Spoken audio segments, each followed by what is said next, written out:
இன்னைக்கு உண்மையிலேயே வந்து மகாநதியில குமரன பார்க்க ரொம்பவே பாவமா இருந்துச்சு. அது மட்டும் இல்லாம, இவ்ளோ வந்து சூப்பரா நடிக்கிறவரோட நடிப்ப வந்து இன்னும் கொஞ்ச நாளைக்கு நம்மளால மகாநதியில பார்க்க முடியாது அப்படிங்கும்போது, இன்னுமே மனசுக்கு ரொம்பவே கஷ்டமா இருந்துச்சு. ஒரு வழியா அவசர அவசரமா மண்டபத்துக்கு வந்து குமரன் வந்து சேர்ந்துட்டாரு.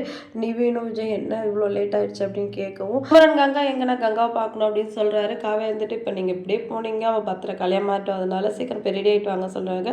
உடனே காவேரி கிட்ட அவர் எடுத்துட்டு வந்த பேக் குடுத்துட்டு பத்திரமா வச்சுக்கோ சொல்லிட்டு வேகமா ரெடியாக போறாரு. அத பார்த்தோனே காவேரி வந்து பயங்கரமா ஷாக் ஆயிடுறாங்க. அடுத்து வந்து கங்காவ எல்லாருமே கூட்டிட்டு வராங்க.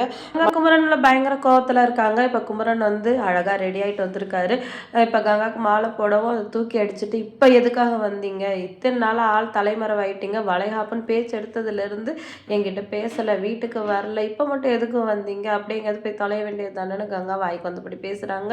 உடனே குமரனோட அம்மாவுக்கு பயங்கரமா கோவம் வந்துடுது. இப்படியே பேசினா நான் இப்படியே கூட்டிட்டு கிளம்பிடுவேன் அப்படிங்கிறாங்க.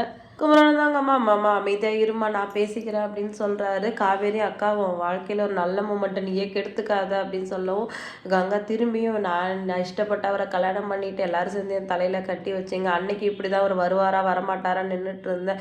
இப்ப பாருங்க நான் அவ்வளோ அவஸ்தைப்படுறேன், என் வாழ்க்கையில இவ்வளோ கஷ்டப்படுறேன் அப்படின்னு சொல்லிட்டு கங்கா வந்து அவங்க மனசுலக்கெல்லாம் கொட்டி தீர்த்துட்டாங்க. இப்போ குமரனை பார்க்கவே ரொம்ப பாவமா இருக்கு. எல்லாரும் முன்னாடி அசிங்கப்பட்டு நிற்கிறாரு. இப்போ கங்கா கிட்ட சொல்றாரு. கங்கா ஒரு நாள் வளைகாப்பை பத்தி பேசும்போது நீ வந்து ஒட்டியான வேணும்னு கேட்டேன். ஆனா வந்து நீ அதை நக்கலா தான் கேட்ட. எங்க இவெல்லாம் வாங்கி தர போறான் அப்படின்னு தான் கேட்டேன். ஆனா அதை நான் வாங்கி கொடுக்கணும்னு நினைச்சேன். நகை மேல ஆசை இல்லாமலாம் இல்லைன்னா இவெல்லாம் வாங்கி தருவானா அப்படின்னு உனக்கு ஒரு நினப்பு. அதனாலதான் வந்து அதை எப்படியாவது வாங்கி கொடுக்கணும்னு ஒரு ஆர்டர் கிடைச்சது. அதனாலதான் ராத்திரி பகலா வந்து அந்த வேலையில இருந்தேன். நான் வந்து உன் பக்கத்துல இல்லைன்னாலும் உனக்கு நடக்க வேண்டியதெல்லாம் வந்து நல்லபடியா நடக்கணும் அப்படின்னு நினைச்சேன் அப்படின்னு வந்து குமரன் சொல்றாரு. இதை கேட்டுட்டு விஜய் நிவினும் ரொம்ப ஃபீல் பண்றாங்க.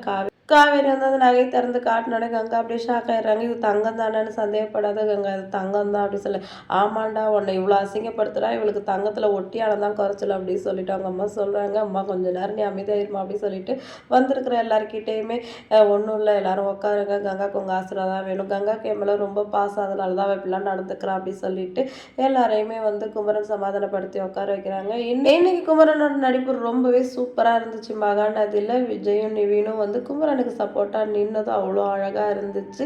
ஒரு வழியாக வந்து குமரனுக்கும் கங்காவுக்கும் வந்து வளைகாப்பு வந்து நடக்க போகுது. ஆனால் கங்கா வந்து இவ்வளோ எமோஷனல் ஆகாமல் தனியாக குமரனை கூட்டிகிட்டு போய் ஒரு 2 வார்த்தை என்னன்னு கேட்டிருந்தா அவர் எல்லாமே சொல்லியிருப்பார். இப்படி வந்து அவரை வந்து சபையில் வச்சு அவங்க அசிங்கப்படுத்தியிருக்க தேவையில்லை. உன்னை நான் வந்து வேண்டாம் வெறுப்பாக தான் கல்யாணம் பண்ணிக்கிட்டேன், அதனால தான் என் வாழ்க்கை இப்படி போயிடுச்சு அப்படி சொல்லிட்டு அவங்க வந்து தேவையில்லாத வார்த்தையெல்லாம் விட்டு எல்லாத்தையுமே கொட்டிட்டாங்க. மகாநதியில இருக்கிற மாப்பிள்ளைங்க யார் வந்து பொண்டாட்டிக்கு சர்ப்ரைஸ் கொடுக்கணும் அப்படின்னு நினச்சாலும் இதே மாதிரி ஒரு செம்மையான கலவரத்தில் தான் முடியுது. யாரெல்லாம் ஆமாம் சொல்கிறீங்க கமெண்ட் பண்ணிக்கோங்க. வீடியோ பிடிச்சா லைக் பண்ணுங்கள். அடுத்து ஒரு சூப்பரான வீடியோவோட நான் உங்களை மீட் பண்ணுறேன். டாட்டா பாய்.